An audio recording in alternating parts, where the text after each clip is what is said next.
দেখুন বন্ধুরা, এখানে ভাগনা খেতে বসছে। এখন আমি ভাগনাকে দিব, খেয়ে বলবে কেমন হয়েছে। খুব খুব টেস্টি হয়েছে।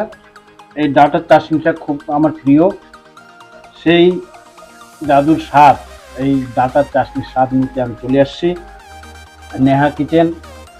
এই নেহা কিচেনে এমন মামিমার জন্য আরও ভালো ভালো রান্নার উৎসাহ দেওয়ার জন্য আপনারা অবশ্যই অবশ্যই লাইক করবেন, শেয়ার করবেন, কমেন্ট করবেন, এই সবার কাছে আবেদন। নমস্কার বন্ধুরা, নেহাজ কিচেনে সবাইকে স্বাগত জানাই। আজকে আবারও চলে এসেছি নতুন রেসিপি নিয়ে। আজকে আমি ডাঙ্গা দিয়ে ঠ্যাঙ্গা রান্না করব। সেটা রান্না করব কাঁঠালের বিচি দিয়ে। দেখুন এখানে যে এই বড় একটা ডাঙ্গা হয়েছে, এটা আমি নিব না। এই ঠ্যাঙ্গা বা চুষনি বলে এটাকে। এই যে চিকন ডাঙ্গাগুলো কেটে নেব।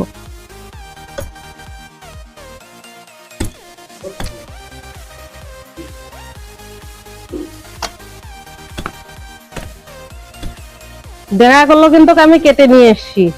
এই দেখুন, ডাঙ্গা ঠ্যাঙ্গা রান্না করতে গেলে বা এই যে চুষনি যেটাকে বলে রান্না করতে গেলে এরকম এই যে চিকন ডাঙ্গারই প্রয়োজন হয়। এখন আমি কেটে নেব।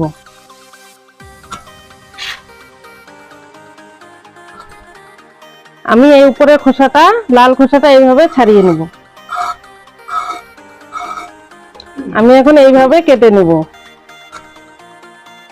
এইভাবে কাটতে হবে।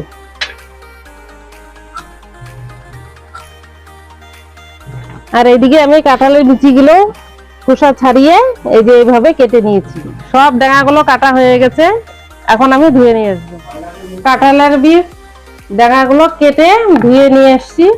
আর এখানে আমি উপকরণ নিয়েছি সর্ষে বাটা, পেঁয়াজ বাটা, লঙ্কা বাটা, আদা বাটা। এখানে নিয়েছি লবণ, হলুদ গুঁড়ো, লঙ্কার গুঁড়ো, ধনে গুঁড়ো, পেঁয়াজ কুচি। এখানে কালো জিরে নিয়েছি ফোড়নে দেওয়ার জন্য। আর এখানে নিয়েছি সর্ষের তেল। এখানে গ্যাসের উনুনে কড়াই বসিয়ে দিয়েছি, কড়াটা গরম হয়ে গেছে। এখন আমি তেল দিয়ে দেব। তেলটা একটু গরম করে নিব। তেলটা গরম হয়ে গেছে। এখন আমি দিয়ে দেব গোটা কালো জিরে। এখন দিয়ে দিব পেঁয়াজ কুচি।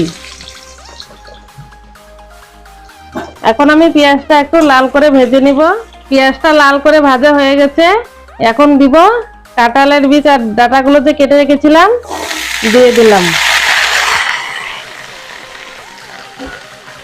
দিয়ে একটু একটু নাড়াচাড়া করে নেব। এখন আমি বেটে রাখা মশলাগুলো এক এক করে সব দিয়ে দেব। দিয়ে দিলাম লঙ্কা বাটা, আদা বাটা, পেঁয়াজ বাটা,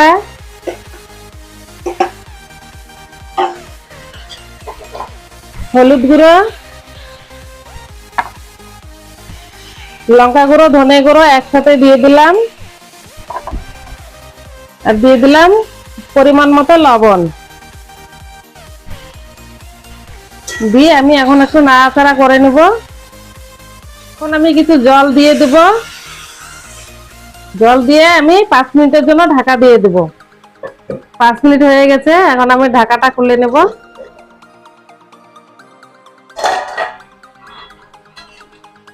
এখন একটু নাড়াচাড়া করে আর একটু আমি জাল করে নেব। দেখুন বন্ধুরা, আমার এই যে ডাঙ্গার যে চুষনিটা রান্না করছি বা ঠ্যাঙ্গাটা, এই যে একদম হয়ে গেছে। এখন আমি যে সর্ষেটা বেটে রেখেছিলাম, এই সর্ষে বাটাটা আমি এখন দিয়ে দেব। সর্ষে বাটাটা আগে আমি দিলাম না, অনেক আগে দিলে হয়তো তেতো হয়ে যাবে। তার জন্য আমি এই নামানোর আগে আগে দিয়ে দিলাম। এখন আমি একটু নাড়াচাড়া করব, নাড়াচাড়া করে নামিয়ে নেব। এখন হয়ে গেছে, আমি এখন নামিয়ে নেব।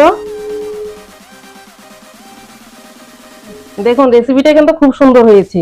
দেখুন কালারটাও যত সুন্দর আসছে। আর এরকম যদি একটা রেসিপি থাকে, ভাতের সঙ্গে আর কোনো কিছুই লাগে না, খুব ভালো লাগে। আমি ছোটবেলায় খেতাম, আমার মা রান্না করতো, এভাবে খেয়ে নিতাম, খুব ভালো লাগতো।